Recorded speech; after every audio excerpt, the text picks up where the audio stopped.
Welcome back to Big Sky Buckets. I'm Big Sky, and today we're going to criticize Monty Williams in the front office of the Detroit Pistons. Before we get into everything, if you're new to the channel, please consider subscribing. I would really appreciate all of the support as I get this thing up and going. Give it a like, give it a comment. Let me know what your thoughts are in general of what I'm saying and how I'm feeling and all of that good stuff. If you're an audio-only listener, give it a listen. Give it a rate, and let's jump into it. I have tried to make this video a couple times. You'll notice that's a running theme with me, is that going with some idea, listen to the editing process and realizing I don't need an editor's take. I need to redo the whole thing. That is what I want to do today. Today, I realized I was being a little soft, a little playing both sides, and I should not do that. To get the best content, you need to be 100% in how you're feeling and what you're saying.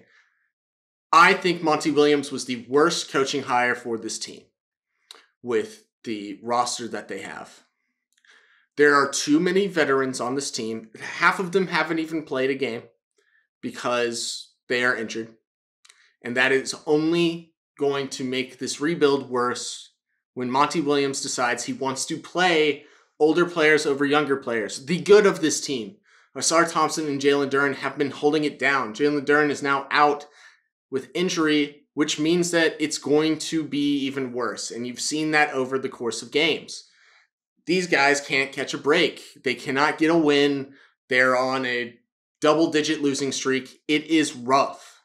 Monty Williams needs to pick a side between winning and rebuilding. Spoiler alert, he needs to choose rebuilding. That's what you were hired to do. That's what you were hired to do, is to create a culture, which you haven't done, that would lead to a bunch of these young guys being the core of this team, like Cade, and what I thought was Jaden Ivey, which Monty does not share my same opinion.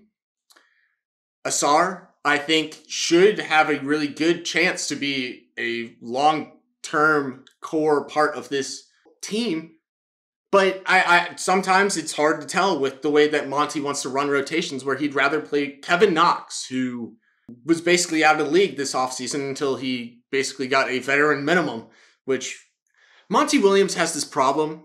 It's well documented. He has this problem with like mediocre players and just like falling in love with them. Up until Kevin Knox this year, it was Killian Hayes, who he still also has a really bizarre love for. Killian Hayes is not a good basketball player. He is, at the bare minimum, he is not a starting caliber point guard. He is, at his ceiling, a backup point guard because his defense is good and everything else is not. He's gotten better at certain things. Like, he's gotten a little bit better at shooting. He's gotten a little bit better at playmaking, all of that. But, like, it's not enough, and it's not consistently enough, and it's not gotten better enough to warrant being a starter on this team with the guards that they have. The main problem here is knowing that Monty Williams is still going to not play Jaden Ivey, and he's Marcus Sasser. You better savor those minutes, because the second Morris gets back, he's going to play way more than you. Now, I like Monte Morris. He's a cool dude. He's a great backup point guard. He should not be getting more minutes on a rebuilding team over guys like Marcus Sasser, who's been playing well. Or, to me, the main thing here is, like, why the hell is Jaden Ivey not playing a lot? And I can't tell if there is beef between the coach and the player, or look, a lot of other people, there's a lot of people on the side of Jaden Ivey needs more minutes. There's going to be some people that's like, hey, the coach must know something that we don't in terms of why he's not playing Jaden Ivey a lot. I personally think he realizes the fit is bad and he's young.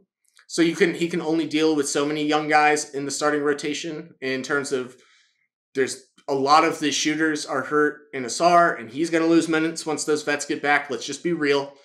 And then you have Cade, and it's like, all right, I've been told that Cade is the foundational piece of this team, so I have to play him.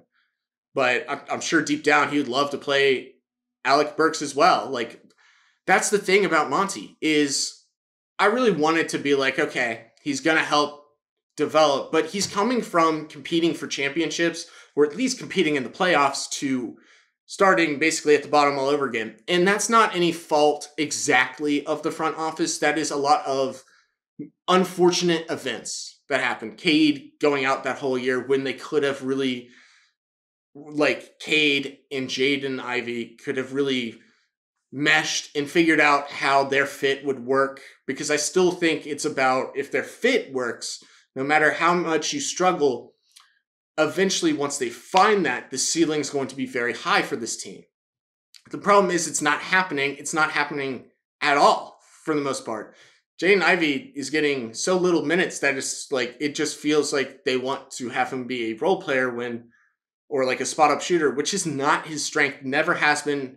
I'm not necessarily saying never will be, but it's never going to be his his major strength. His major strength is the playmaking and the aggression and the do it all kind of Russell Westbrook type of player. This team is hard to watch right now because of rotations and players that a lot of people have put faith and enjoy watch aren't getting a lot of minutes, or they're not. It feels like Monty doesn't believe in them as much. I think a really good example of this was the Friday game in-season tournament against Cleveland and Detroit, when he kind of just gave up on Asar in the closer to the beginning of the second half for Kevin Knox, who I know I don't speak for everyone, but I think I can speak for a lot of people saying we don't care to watch Kevin Knox. There's not really a redemption thing. Kevin Knox at most will be a role player now. He's had his moments. He's like, I'm a redemption kind of guy, but not necessarily on a rebuilding team. I think you go to a team like the Phoenix Suns, who are the big three, and then a bunch of like vet minimums, like role player-esque players like that. Okay, that's sure. Like we can get behind that. That's a cool redemption of like you're contributing to overall winning basketball. But you're not even contributing to winning basketball because you're on a rebuilding team that can't seem to fucking win. I didn't want to do a rant. I really, really, really didn't. And my final little thing with Troy Weaver is you have to right your wrongs. He's not necessarily wrong for the drafting he did, because when you start a rebuild, it's like you just take anything you can get. I think you might have, I think you missed on the Killian Hayes pick. And honestly, like, that's really the big miss here to me. I think otherwise it's just unfortunate. And I think what's also unfortunate, because I think a lot of people are going to drag the front office, and I don't really think a lot of this is their fault. I think they just hired the hiring of Monty Williams, because with all the veterans you got through trades and just picking them up to help in the locker room, they're now going to end up hurting the young guys that need to play way more, because Monty's going to find himself attached to them. And that's really all I wanted to say here, is just the Pistons need a miracle. They need someone here to step up. They need Cade to step up way more than he has. Cade has played good, just not great. And he needs to take that step. And part of it is tightening his handle, limiting turnovers. The turnovers is what's killing his player efficiency rating currently. He's not a bad player by any means. It's just, to be the foundational piece, he needs to be better than this.